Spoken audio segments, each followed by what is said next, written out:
since the snap election was called, which is looking like a bit of a backfire now for Rishi Sunak, Labour have been favourites. They've got shorter and shorter, and the Conservatives have got bigger and bigger, effectively. That's not to say we don't see money for Conservatives and parties like Reform, because they are bigger prices. The interesting thing is around the seats and the betting on how many seats each party gets. The way it's set, and you bet under and over a total number of seats, the way the betting's set at the moment, this could be the biggest majority we've seen for a long time, and Labour's most seats they've ever managed to gather, 1997 being the previous record.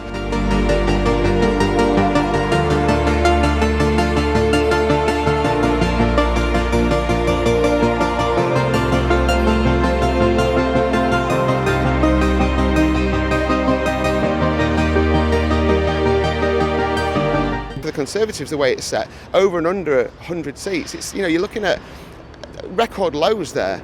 That's not to say that Conservatives will disappear or anything like that. If the betting is right, and sometimes it has been wrong, look at Brexit and you look at Donald Trump's election in the States first time round, then it can be wrong.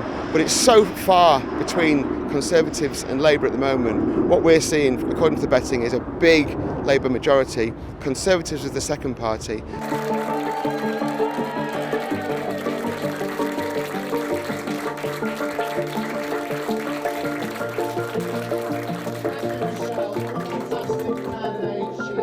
Locally and across the country, with the damage that's been done to the economy. Very short price again. I think in Clacton-on-Sea he's maybe found the one finally. And we talk about Reform have been very noisy during this election campaign.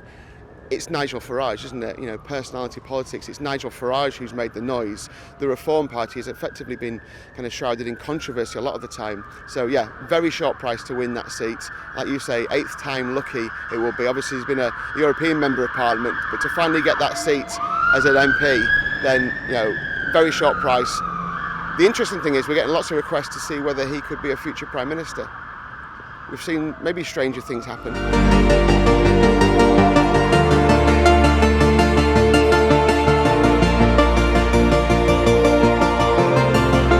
Rishi Sunak's still odds on to win his seat, but he's a much bigger price than when you look back at Boris Johnson to win his seat, and when you look at the likes of David Cameron to win a seat. So although he's odds on to win it, he's a much bigger price than they were. So maybe a little bit of doubt, but you'd expect him to get over the line. That would be cataclysmic if the incumbent Prime Minister lost his seat.